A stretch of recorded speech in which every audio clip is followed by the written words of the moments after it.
Әсем бейнебаяннан кейін біз қайта оралдық. Өзіміздің тікелей эфирді әрі қарай жалғастырайық. Егер бізге жаңадан қосылып жатсаңыздар, тағы да бір рет қайырлы күн дейміз. Енді мен студияға жарнамадан кейін жалғыз емес, бүгінгі біздің керемет қонағымызбен қайта оралдым. Бүгінгі қонағымызды таныстыратын болсам, Динара Шадрина. Бізде қонақта қош келдіңіз. Күніңіз қалай? Барлығы жақсы. Өзіңізді көргеніңізге қуаныштымыз.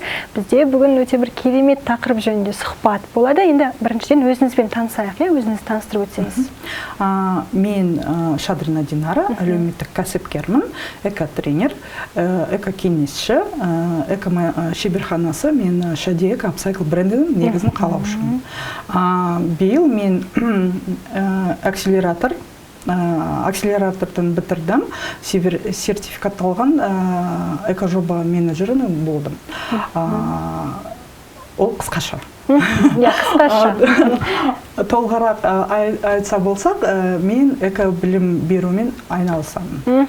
Саналы тұтыну деген не, ол бізге не үшін керек, ол үшін біз не істеуіміз керек, сол тұра дәрістер мен сабақтар беремін.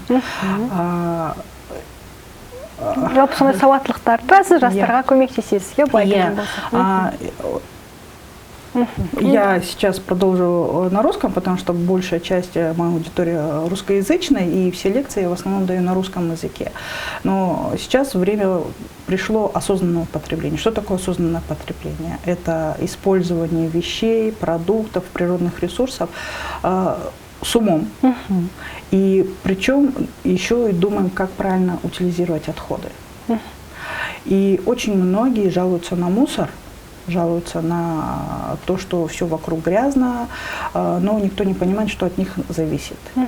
И если я говорю, надо начинать себя со своих привычек, все начинают возмущаться. Бірақ қоқыс шығаратын кісі, біз қарапайым адамдар, мемлекет емес, айқомек емес, тазалық емес. И то, что должно государство делать, это отдельная тема. Я говорю именно то, что мы можем сделать. Дұрыс, және сіз яғни апсайклингпен айналысасыз. Яғни өнімдерге жаңа өмір бересіз, қандай да бір заттарға жаңа өмір бересіз. Жалпы бұл қандай ұғым, бұл не жалпы осы жөнінде тоқталады, мен біреу білмеуі мүмкін. Апсайклинг это творческая переработка. Это вот не просто вот ты переработал и ее используешь. Ты придаешь какой-то вещи новые значения, новые свойства. Мысалы, тесікті бар, ескі футболкамен не істеу керек. Не болады. Не олайсыз. Мысалы, кейбіреулер әрине лақтырып жібереді.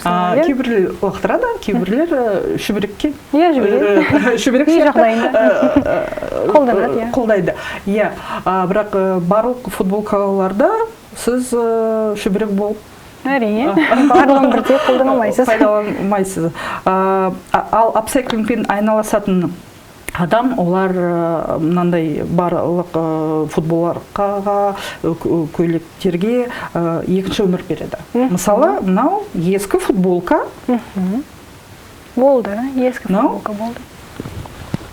Енді жаңа бір әсем. Немесе мынау эко-сумке. Осындай керемет жазға, жеңіл. Жеңіл. Көп орын алмайды. Ол жасау үшін тек қайшы керек. Ескі футболка. Болды, соны қиып, жаңа бір киім зат пайда болады. И біз наны мусоркаға тастамаймыз. Біз пайдаланамыз. Тағы бірнеше екінші өмір береміз. Ерекше. Және де қазіргі таңда енді мысалы ерекше киімдерге назар аударады, стиль дейді, мысалы бәрінде барлығы ерекше болу керек, басқасында қайталанбайтындай. Және де сізде ондай болса, мысалы сізде сұрауда мүмкін қайдан алдыңыз, қайда сатып алуға болады деп. Ол тек қана сізде болады. Тек менде болады. Мысалы, мыналар тақиялар, авторлық тоқыма бұйымдарынан жасалған нәрсе. Сіз жасадыңыз бұны? Мен өзім жасадым. Бұл қандай киімнен жасалған екен? Это в основном лоскутки. Когда шьешь, очень много всяких лоскутков, разные ленточки остаются. И мен мынандай авторлық тоқыманы жасам. Өте әдемі. И разные вещи делаю. Авторлық иірілген жіп тоже. тюбетейки, разной длины, разного цвета соединяются в одну пряжу и делаются вот такие вещи на масала. Авторлық. Авторлық тоқыма. То есть әртүрлі құрақтар, жіптер, маталар қолданылады жалпы. Матасы ерекше екен негізінде. Өте шынымен де әдемі. Жалпы бұндай қызығушылығыңыз болды ма? Мүмкін бала кезде бір тігу, қию. Я очень любила с детства именно вот эти лоскутки, и я, как человек, получивший советское образование, да, я помню, нас учили в школе и шить, и вязать, и дома мы что-то там пытались сделать, и мне вот очень нравилось что-то мастерить собой. А вот когда я уже выросла, создала свою семью, у меня появились дети, я очень часто мне приходилось шить, что-то перешивать, что-то думать, прежде чем что-то покупать. И вот я тогда еще не знала, что я использую многие принципы концепции «ноль отходов». Но в 2020 году я когда уволилась, я стала заниматься рукоделием, опять вспомнила, что я могу шить, я могу вязать, и я стала интересоваться экологией. Так получилось, что мы много путешествовали. У нас очень уникальная природа. Но было обидно, что в Казахстане очень плохо к ней относятся. В горах, в лесах, на реке, в озерах, стекло, пластик, шины, все что угодно люди оставляют после себя. И никто не считает, большая часть никто не считает, что это их рук дело и это надо убирать. Они все считают, что это должно государство убирать. Бірақ істейтін өзіміз, зардабын шегетін өзіміз. Это біз бәріміз ана бүлдіріп істейміз. Сосын кінәлі адамды іздейміз. Жалпы енді осы нақты бағытқа, жалпы осындай эко-клуб ашуға, және де басқалармен мысалы дәріс оқуға қалай келдіңіз, барлығы қалай басталды? Но это все вот началось с того, что я начала увлекаться экологией, начала смотреть, а что у нас делается для того, чтобы в стране было чисто, чтобы люди были заинтересованы в этом. Я смотрела зарубежный опыт. Я так попала в наш областной эко-клуб. То есть это клуб, он уже был создан как раз в тот период, и он объединил тех людей, которые неравнодушны к проблемам экологии. И цель клуба не собраться, да, и обвинять, да, кого-то там, акимат, правительство. Если тебе что-то не нравится, предлагай свой путь решения. Вот поскольку я занимаюсь всю жизнь вот, текстилем, я постепенно пришла к мысли, что у нас нет абсолютно переработки текстиля в Казахстане. У нас люди не знают, что делать с этой одеждой, не знают, как, например, выбирать одежду. И потом мы жалуемся, что нам нечего одеть, у нас дома много вещей, и это все потом уходит на полигон. И так получилось, что вот, помню вот этот принцип, что-то не нравится, предлагай свое решение. Я в 2021 году открываю свою эко-мастерскую. Вот именно, чтобы людей обучать, дарить вторую жизнь старым вещам. И девиз моей мастерской – это новый взгляд на старые вещи. То есть все, что можно дома находится, вы можете посмотреть, и прежде чем выбросить на мусорку, вы можете подумать, а как я могу подарить вторую жизнь? Вот пример я вам показала, да? Авторская ткань, да, авторская пряжа, футболочки. Жаңа өмір, жаңа киім, өте ерекше негізінде. Динара ханым, біз шағын жарнамаға кезек берейік, одан кейін мына жердегі заттарды әрі қарай талдайтын боламыз. Құрметті көрермендер, назарларыңызға әсем бейнебаянды ұсынамыз, одан кейін өзіміздің қызықты және де пайдалы сұхбатымызды әрі қарай жалғастыратын боламыз.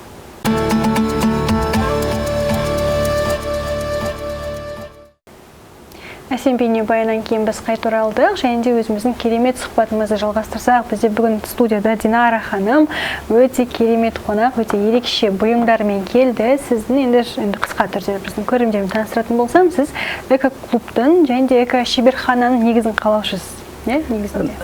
Я волонтер эко-клуба, но основатель эко-мастерской. Осылай дұрыс болады кешірім. Енді жалпы жарнамаға дейін осы бір қалай бастадыңыз, өзіңіз қалай келдіңіз, сол туралы таныстық. Енді осы эко-клубтың шағын түрде бір мақсатына тоқталайықшы. Сіздер нені мақсат етесіздер нақты?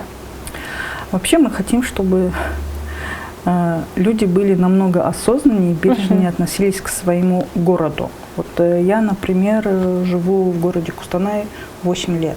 Это не мой родной город, не родной город моих детей. Да? Мы родились вообще далеко-далеко на юге, но мы здесь живем. И я хочу, чтобы было чисто. Я хочу, чтобы мои дети дышали чистым воздухом, пили чистую воду, ходили по чистой земле. И меня удивляет отношение людей, когда они спокойно идут по грязному городу, бросают вот этот мусор, и они даже не считают своим долгом поднять свой же мусор и внести. Поэтому мне очень много приходится вести вот такую разъяснительную, просветительскую деятельность, беседу, то, что мы сами делаем, это все.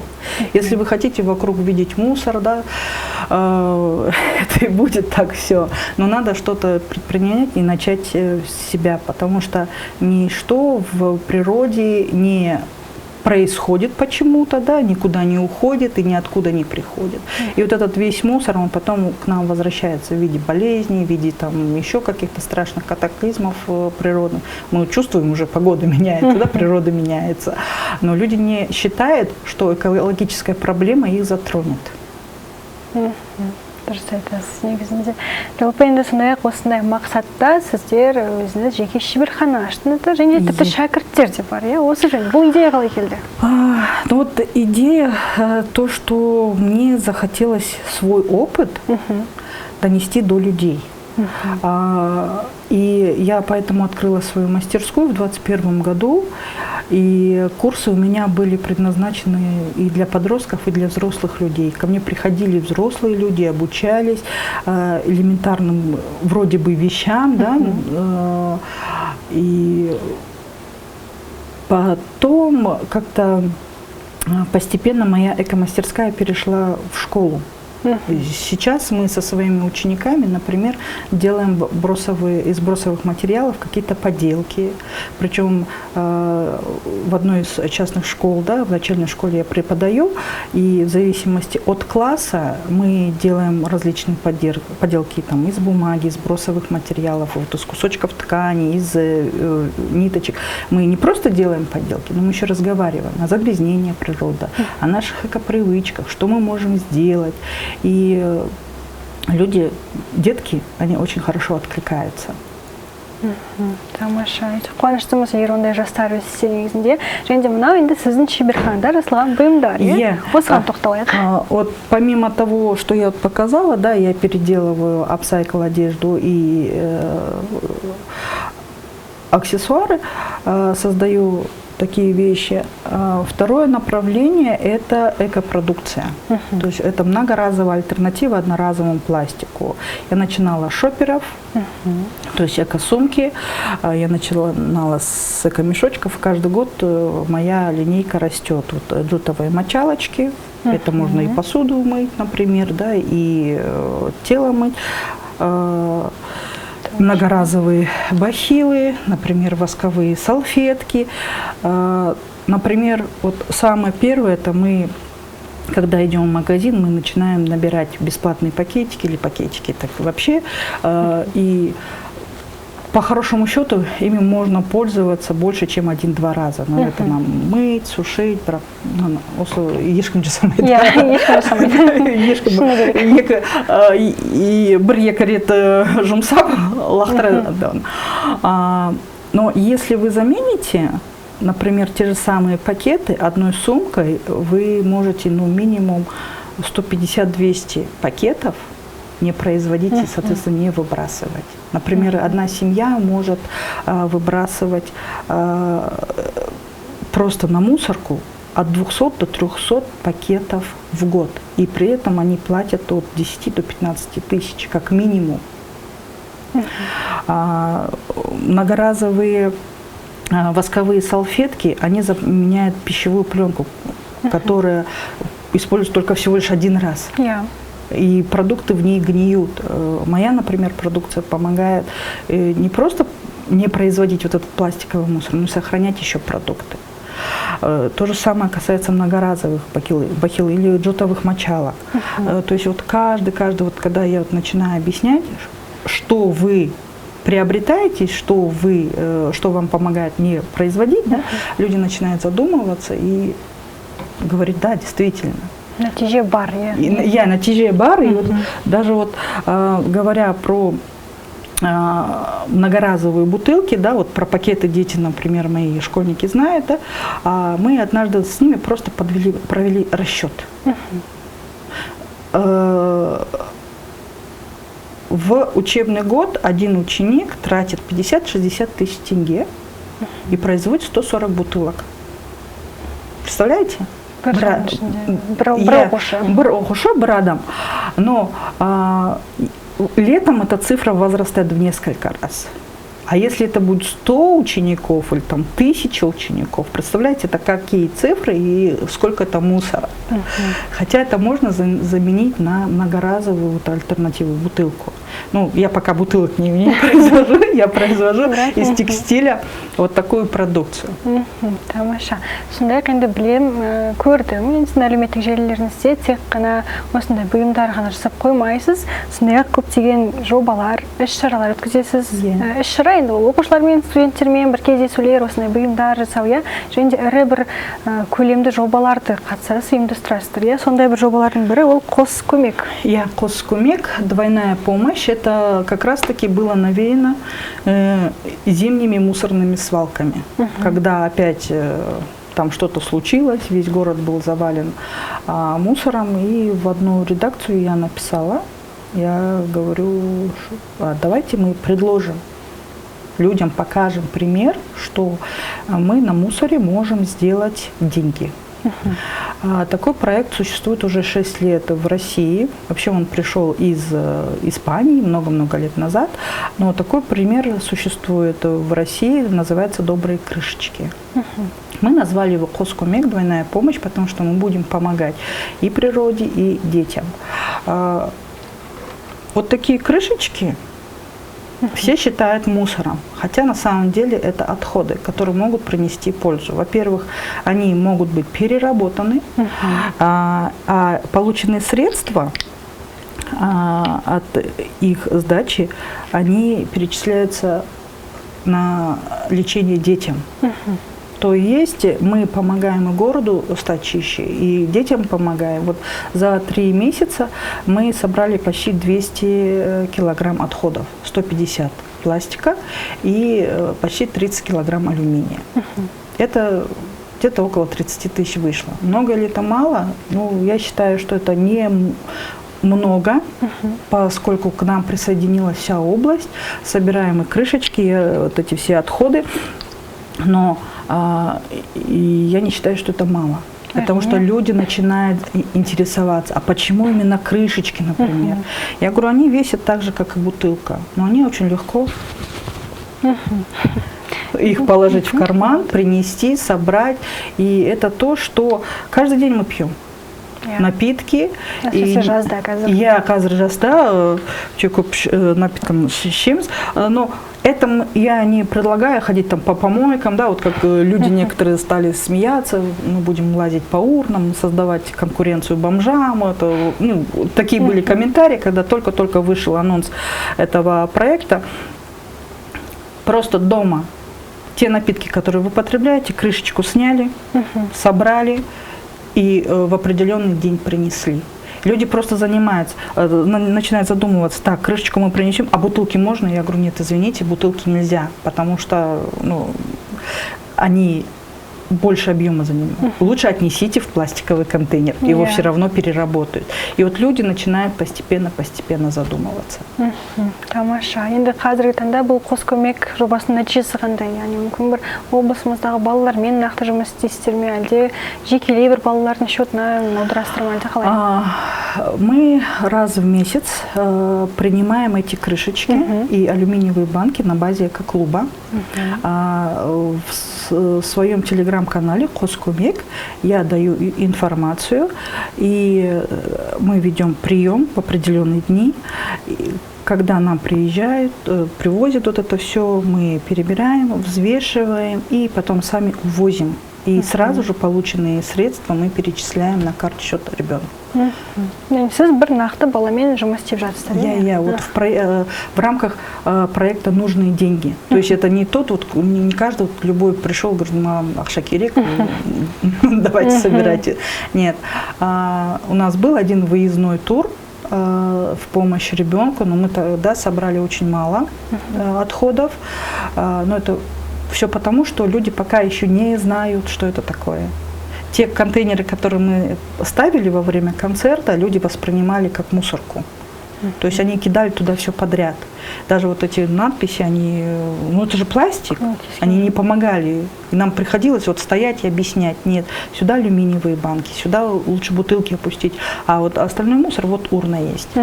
И людям надо каждому это все объяснять. Тамаша. Динара ханымында бүгін келгеніңізге рахмет, өте керемет сұхбат болды. Жұмысыңыз енді көркейе берсін, осындай заттар көбейе берсін, саналы адамдар да көбейе берсін сіздің арқаңызда. Жұмысыңыз өте пайдалы және де қажет біздің қоғам үшін. Өте маңызды іспен айналысып жүрсіз. Тек қана күш-қуат сыйлаймыз сізге. Енді алдағы уақытта көрісеміз деген ойдамын. Мүмкін шәкірттеріңізбен, осы студияда неге көріспеске? Мүмкін, олар да өзінің ойын айтсын, өзінің пікірін білдірсін деген. Это осенью, наверное, когда учеба начнется. Міндетті түрде балалармен келіп, осы жерде олардың да ойын, енді балалар қалай ойлайды, олардың көзқарасы қандай, соны білейік деген ойда, алдағы уақытта енді кездесеміз деген ойда. Бүгін рахмет келгеніңізге. Өзіміздің керемет сұхбатымыз өз мәресіне жетті. Енді кезекте назарларыңызға әсем бейнебаянды ұсынамыз.